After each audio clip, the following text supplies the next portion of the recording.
think that headdress is a little too daggum tight, okay? I think it's cutting off the circulation to them brain cells. First off, sweetheart, what fabric were you stitched into in this country? Okay, what fabric? What's that thread count?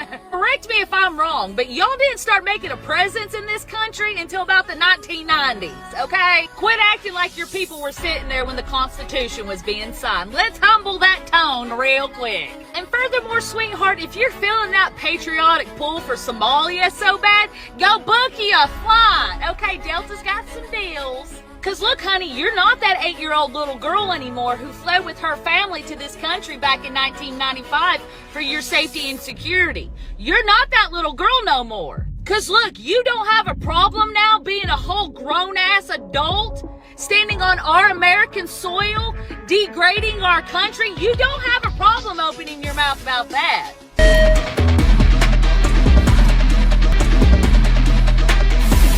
You know what's wild? Every time Trump says something blunt, this entire country shakes, not because he's always right, but because our political leadership is too weak to handle the truth, too scared to confront real issues, and too busy pretending everything is fine. And now, here we are again. Another national controversy, this time involving Somali communities in America. A heated debate Trump spoke about openly, while the previous administrations tiptoed around it like the floor is made of glass. Let's be real for once. America has always welcomed immigrants, but America has also always expected one thing in return: integration. Not half in, half out, not I live in America, but my loyalty is somewhere else. No, if you come here, you become part of here. You pick America. You respect the culture, the freedom, the laws, and the people. That's not extreme, that's the basic deal.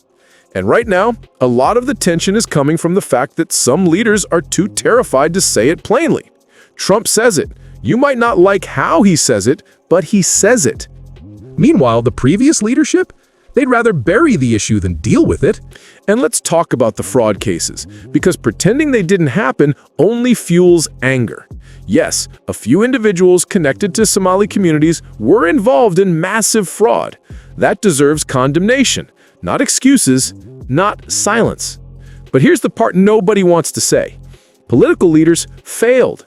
Instead of enforcing accountability, they avoided the topic completely. Instead of protecting the system, they protected their image.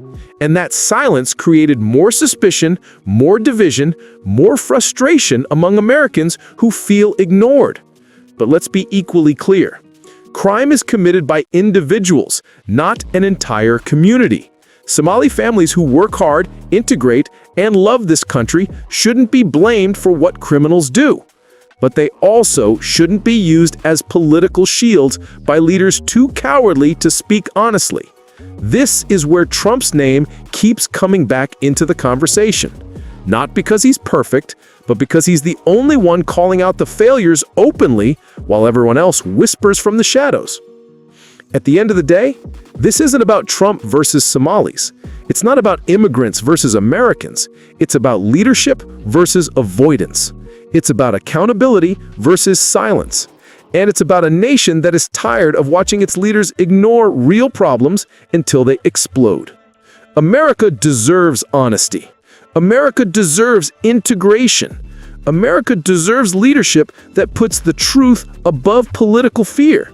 Because if we can't talk about hard issues now, we won't survive the harder ones coming next.